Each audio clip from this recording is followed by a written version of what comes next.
The courthouse steps in Millfield, Kansas, were crowded with onlookers on that gray October morning in 1932. The Great Depression had hit the farming community hard, and bank foreclosures had become a weekly occurrence. Today's auction was different, though it wasn't just property and livestock being sold to pay debts. According to the legal notice posted in the town square, the estate of the late Robert and Mary Chen included one minor child, age 12, to be placed with the highest bidder. For care and upbringing, 12-year-old Grace Chen stood on the courthouse steps beside Sheriff Thomas Murphy, her small frame dwarfed by the crowd of potential bidders. She wore a faded blue dress that had belonged to her deceased mother, and her dark hair was neatly braided despite her circumstances.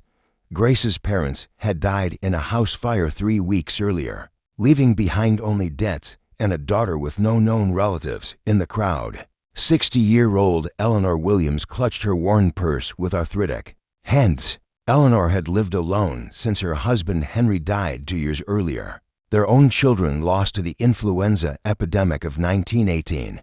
She had come to the auction not to bid, but simply because she couldn't bear the thought of this child facing such an ordeal without at least one friendly face in the crowd. "Ladies and gentlemen," Sheriff Murphy announced, his voice carrying reluctantly over the murmur of the crowd, "we'll now proceed with the placement of Grace Chen. The child will be bound to service until age 18, with room, board, and basic education provided. Bidding starts at $5. Eleanor watched in horror as hands shot up around her. The Henley family, who owned the largest farm in the county, bid $10. Everyone knew they needed extra hands for their extensive cotton fields. The Morrison family, who ran the town's general store, countered with $15, likely seeing Grace as free labor for their business. Grace stood motionless, her eyes fixed on a point somewhere beyond the crowd. Eleanor could see the child's hands trembling despite her composed expression, and her heart broke for this young girl being discussed like livestock. $20, called out James Foster, a bachelor farmer known for his harsh treatment of hired hands. A murmur went through the crowd. $20 was significant money in these times. Eleanor found herself stepping forward before she could think. $25, she said, her voice barely audible. Sheriff Murphy squinted at her. "Ma'am, did you say 25? "I did," Eleanor replied, louder this time, though her voice still shook. The bidding continued to climb. $30, $35. Eleanor felt her savings slipping away with each bid, but she couldn't stop herself from countering. She thought of her own lost children, of the empty house she returned to each night, of this brave little girl who deserved better than being sold to whoever could afford her. $50, James Foster shouted. Clearly frustrated, the crowd fell silent. $50 was more than many families earned in 2 months. Eleanor opened her purse and counted the worn bills inside. $43.75. Everything she had left after paying for Henry's funeral and the mortgage. "Going once for $50, Sheriff Murphy called. Eleanor's throat felt dry as dust. She looked at Grace, who had finally looked up from the ground and was watching the proceedings with the resigned expression of someone who had learned not to hope for kindness. "Going twice, $1, Eleanor whispered. The sheriff paused. "Ma'am, the bid is at $50. "I know," Eleanor said, stepping closer to the courthouse steps. "But I'm not bidding for her labor or her service. I'm offering $1 for the legal right to adopt Grace Chen as my daughter." A confused murmur went through the crowd. Sheriff Murphy frowned. "Mum, this is an indenture auction, not an adoption proceeding." Eleanor's voice grew stronger as she continued. "Sheriff Murphy, according to Kansas law, any minor child placed for care can be legally adopted if no blood relatives come forward to claim them. The adoption fee is $1, filed with the county clerk. I'm not bidding to buy this child. I'm requesting to adopt her." The crowd erupted in confused chatter. James Foster stepped forward angrily. "That's not how this works. I bid $50 fair and square." Judge William Crawford, who had been observing from the courthouse doorway, stepped forward. "Actually, Mrs. Williams is correct. If no blood relatives have claimed the child within 30 days of her parents' death, and if someone is willing to legally adopt rather than indenture. Adoption takes precedence over indenture under state law. Grace looked up at Eleanor with wide eyes, hardly daring to believe what she was hearing. No one had mentioned adoption as a possibility. Everyone had assumed she would be bound 2 years of unpaid labor until she came of age. Furthermore, Judge Crawford continued, adoption requires a home study and character assessment, not just the highest bid. Mrs. Williams, are you prepared to file formal adoption papers? Eleanor felt tears streaming down her face as she nodded. Yes, Your Honor.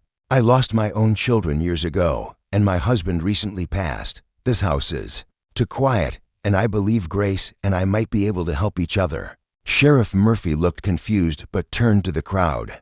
In light of this legal clarification, the indenture auction is suspended pending adoption proceedings. As the disappointed bidders began to disperse, Eleanor approached Grace on the courthouse steps. Hello, dear, she said gently. My name is Eleanor Williams. Would you like to come home with me while we sort out the paperwork? Grace stared at this kind-faced woman who had just changed the course of her entire life. Why? She asked simply. Eleanor knelt down so she could look Grace in the eyes.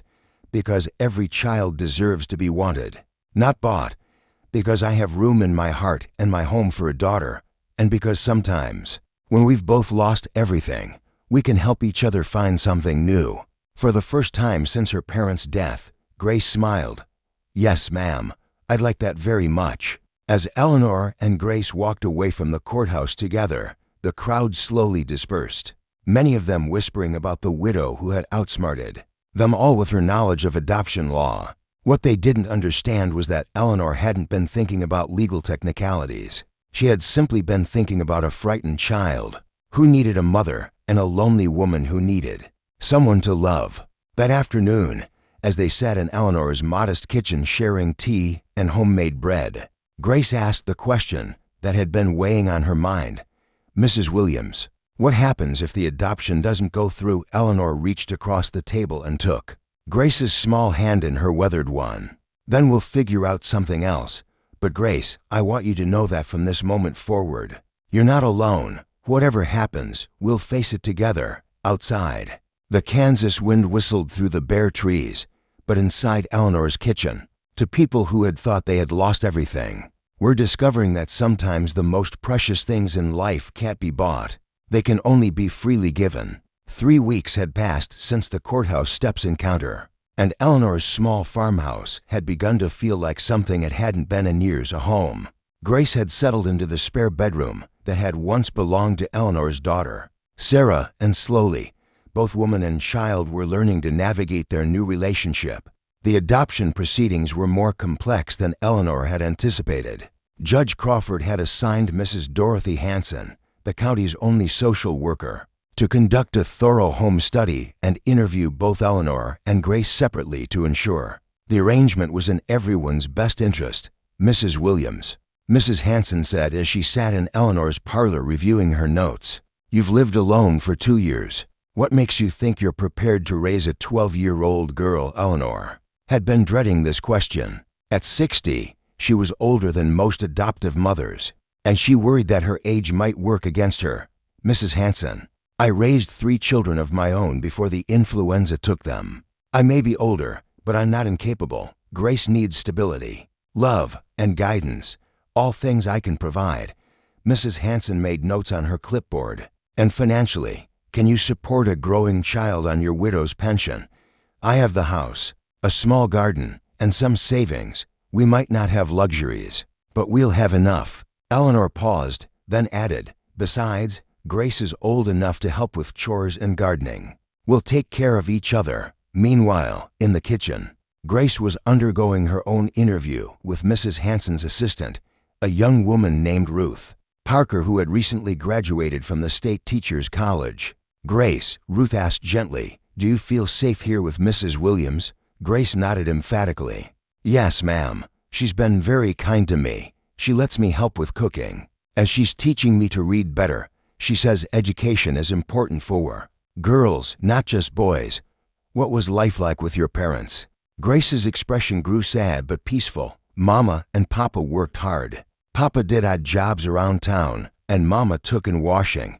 We didn't have much money, but they always made sure I went to school. They said education was the only thing nobody could take away from me." Ruth smiled at this. "And what do you think about staying with Mrs. Williams permanently?" "I'd like that very much," Grace said without hesitation. "She makes me feel wanted, not like a burden, and she talks to me like I'm important, like my opinions matter."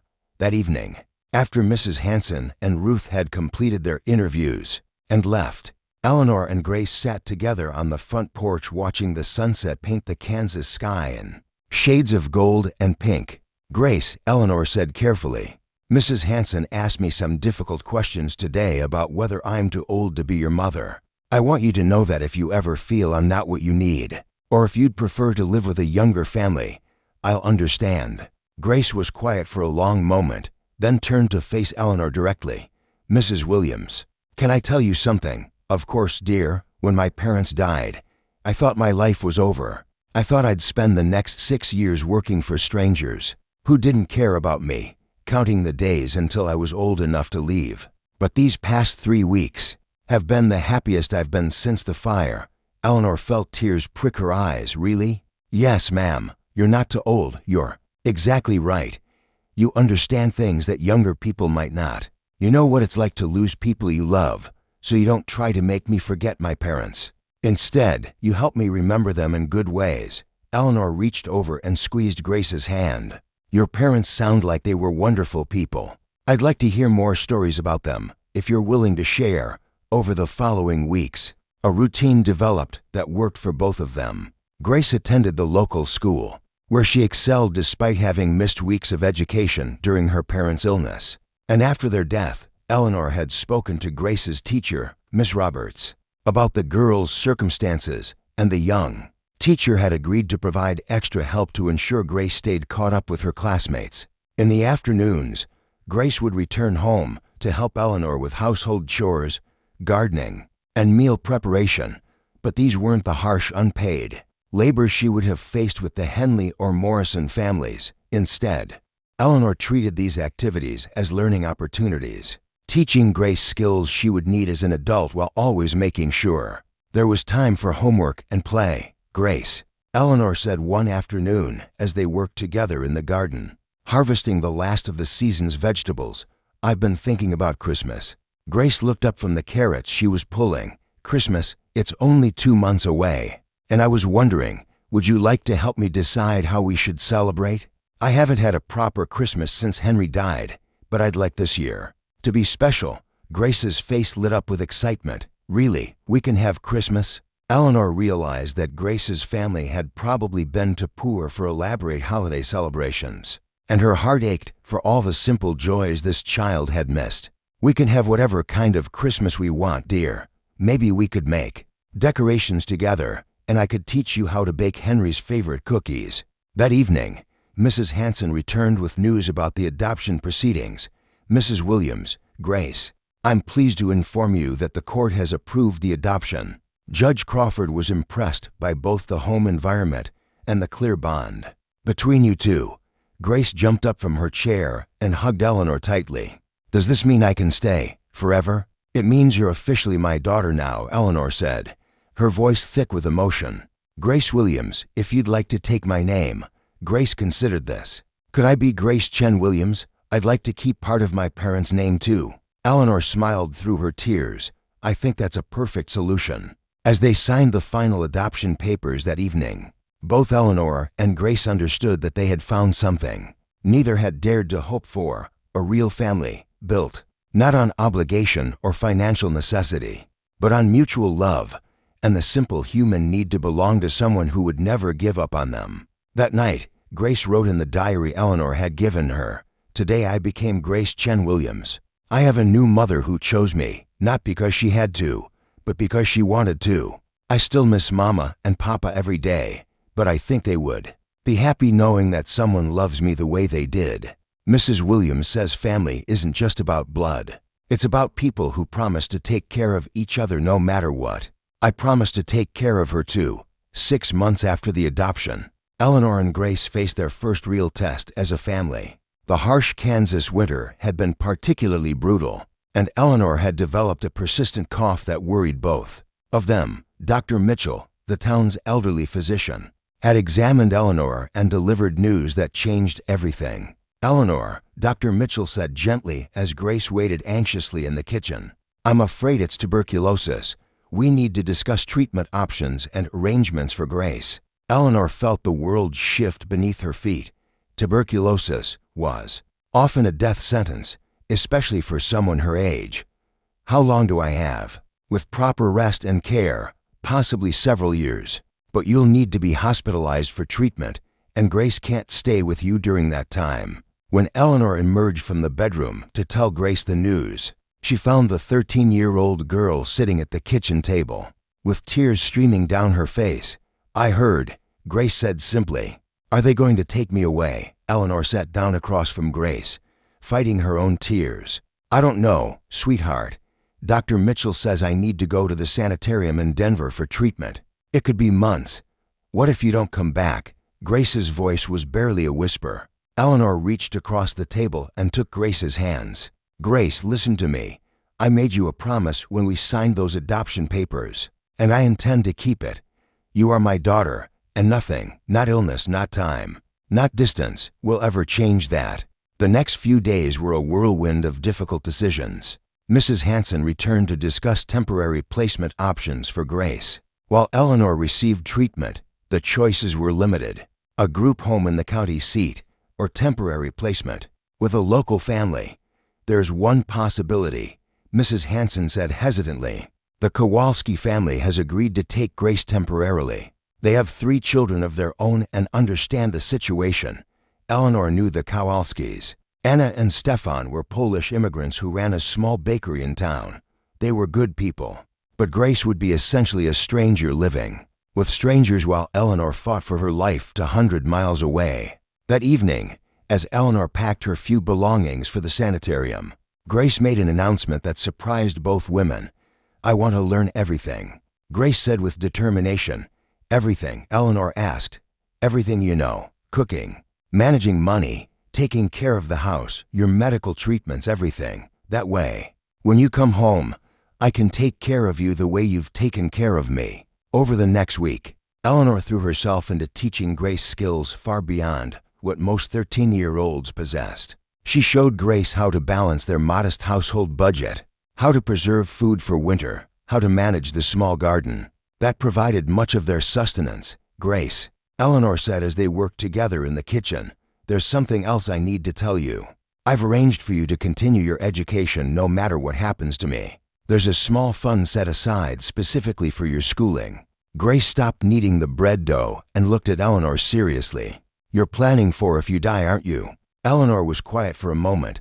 "I'm planning for your future." "Sweetheart, that's what mothers do." The day of Eleanor's departure was one of the most difficult either of them had experienced. As the train pulled into Millfield's small station, Grace clung to Eleanor with desperate strength. "Promise me you'll fight," Grace whispered. "Promise me you'll come back."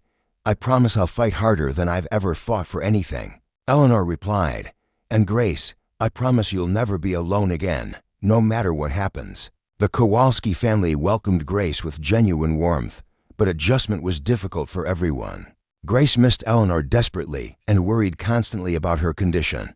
Anna Kowalski, a mother of 3 with a big heart, did her best to make Grace feel included, but Grace struggled with feeling like an outsider once again. 3 weeks after Eleanor's departure, Grace received her first letter from the sanitarium. Eleanor's handwriting was shaky, but her message was clear. She was responding well to treatment and thought about Grace every day. "My dearest daughter," the letter read, "the doctors say I'm stronger than they expected, and my cough is already improving. I think about our kitchen table conversations every morning, and I dream about the garden we'll plant together next spring. Keep studying hard, keep helping the Kowalskis, and remember that distance cannot diminish love." Grace carried that letter with her everywhere, reading it whenever she felt overwhelmed by missing Eleanor. She also threw herself into her studies with new determination, earning the highest marks in her class and impressing her teachers with her maturity and dedication. 2 months into Eleanor's treatment, Grace made a decision that surprised everyone. She approached Anna Kowalski with a proposal. Mrs. Kowalski, I'd like to work extra hours at the bakery to earn money to visit Mrs. Williams. Anna was touched by Grace's determination. Grace, dear, Denver is very far away, and you're just a child. I'm not just a child, Grace replied. With quiet dignity, I'm Eleanor Williams's daughter, and daughters take care of their mothers. Anna discussed Grace's request with her husband Stefan, and together they came up with a plan. If Grace continued to excel in school and help with bakery duties, they would help her save money for a train ticket to Denver during spring break. Grace worked harder than ever, rising early to help with baking before school and staying late to clean and organize. Her teachers noticed her determination and began providing additional challenges to keep her engaged. 3 months after Eleanor's departure, Dr. Mitchell received word from the Denver sanitarium that Eleanor's condition had improved dramatically. She would be able to return home within 2 months, though she would need continued rest and care. When Grace received this news, she cried tears of joy for the first time since Eleanor had left. That evening, she wrote in her diary, Mrs. Williams is coming home. I knew she would keep her promise while she was gone. I learned that being a daughter means more than just being taken care of. It means being willing to do the taking care to. I can't wait to show her how much I've grown and how ready I am to help her get completely well. The reunion was still weeks away, but both Eleanor and Grace had learned something valuable during their separation. The bonds of chosen family are strong enough to survive distance, illness, and uncertainty. Their love for each other had not only endured the test, it had grown deeper and more resilient. The spring of 1933 brought more than just warmer weather to Millfield, Kansas. It brought Eleanor Williams home. After 4 months of treatment at the Denver sanitarium, her tuberculosis was in remission, and Dr. Mitchell had cleared her to return home with instructions for continued rest and gradual resumption of normal activities.